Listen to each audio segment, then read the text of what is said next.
Hello everybody, welcome back to Ash's Glitter Factory. Today I will be reading Chapter 15 from the Grimrose Girls book. Chapter 15 is called Rory. Let's get on with it. Rory tossed and turned all night and woke up in a full mood. She'd gotten a bad night's sleep, which was the usual for her. Her bones unable to settle within her body like they didn't belong there. She rose with bags under her eyes and an unbearable pain in her back that stretched the entirety of her spine in a way that made it hard to breathe. She got out of bed and swallowed 2 of the pills she kept hidden. Glad Yuki and Nani weren't awake to witness her sweating, to see her shaky fingers as she screwed the cap back on. She usually took her medicine in the dark, where nobody could see, where no one could know what she needed. But the pain was too much this morning. Weak, she thought to herself. Weak. She sat on the edge of her bed, breathing hard, until her body became numb under the painkiller's guidance.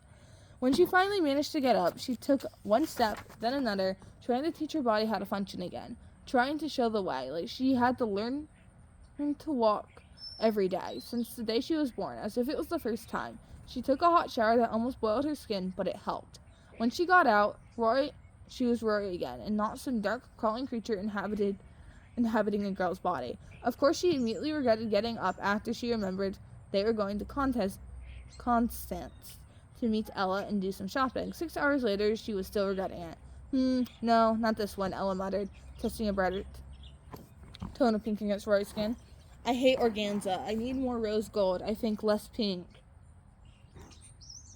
Ella added the fabric in a very English manner, which Rory found amusing in usual circumstances, but not when they'd been stuck in the same fabric shop for the last 2 hours. Rory avoided most activities that weren't running or sports, but to Ella and Ari, shopping was a sport. Rory couldn't tell the difference between anything, but Ella was the expert. The shop always had the best things. And it was, after all, the only trip the students were allowed to make by themselves on the weekend. It felt strange being here without Ari. Ari would be next to Ella, offering her opinion on everything, matching fabrics with accessories and perfumes. Ari had shopped with Rory, too, but mostly so Rory wouldn't feel alone browsing the men's section for her comfortable clothes, shirts that fit her better, and make her feel like she was in control of who she was. Completely different than she was at home, but then Grimrose was her real home, the only place where she could be even a sliver of herself.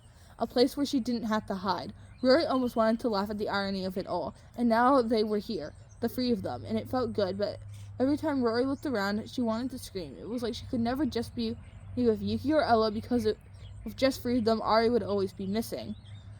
This one arrived last week. The shop attendant took one of the pieces to show Ella. She examined it for a moment, then shook her head. The saleswoman did her best to hide the exasperation in her face at the capriciousness of this particular client. I am not being unreasonable, said Ella to no one in particular. What about a silver vial? Nothing shimmery, though, just for the base of the dress. Won't the dressmaker have some trouble sewing that together? Asked the woman, looking doubtful. Nonsense, Ella replied, dismissing the comment with a wave of her hand. The change in Ella's attitude was impressive in the shop. It was like another person overcame her. She was imposing and critical, and she scoffed at half the pieces shown to her. Rory watched, entertained as the saleswoman ran around trying to find what Ella wanted. Finally, after Ella had found the last of the missing pieces for the dress, they were ready to go. I can't wait to get to work on these, Ella whispered confidently. You'll love it. Rory suspected that Ella wouldn't care if they hated the dresses. If she thought they were glorious, then so they were. Rory had to admit it, though, that when it came to stuff like sewing and cooking, Ella was the unbeatable champion. She loved it. Are we done then? Rory asked. Yes, we just have to pay, Ella said, turning to the saleswoman. These are theirs and this one. Both Rory and Yuki cut her off at the same time, putting their hands in front of Ella in a synchronized move.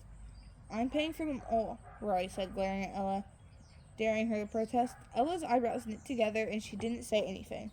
Just wrap them all together, I'll take it. Her credit card had to be of use as something. Ella got the fabric, holding the bags close to her chest. For someone who refused to take part in any sports, Ella was strong. Rory knew where that came from, and just thinking about it made her stomach turn.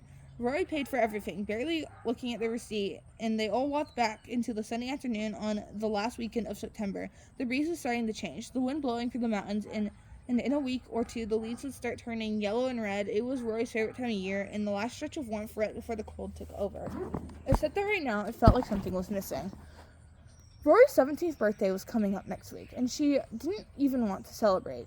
Couldn't celebrate it, because Ari was not there. So what now? Rory turned around. She yearned to go for a run around the lake, to feel the wind sweep through her hair, but that wouldn't feel right either. Rory knew that there was something else they needed to do before they could truly find peace.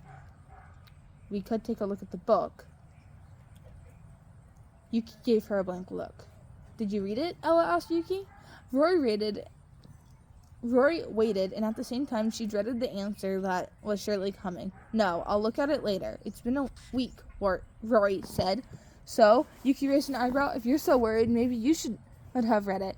A flush crept over Rory's cheeks. I'm sorry, muttered Yuki. It's not a big deal. It is a big deal, Rory insisted. It could be a clue about what happened to our Rain. We all know what happened to our Rain. And Yuki barked. She died.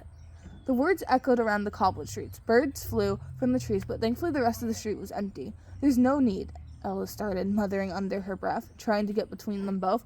Rory hated fighting. Her friends. But this wasn't just a disagreement. This was important. This was about Ari.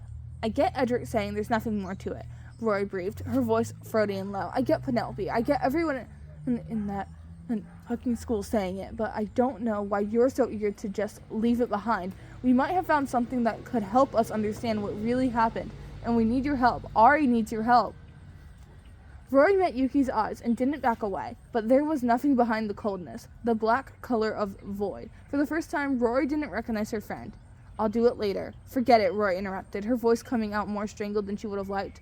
You know what's the worst part? I always thought she was your friend too. Maybe I was wrong. Rory was just in time to see Yuki's shocked face before she turned around and left them both. Okay, that is the end of chapter 15. I hope you enjoyed the video. Bye!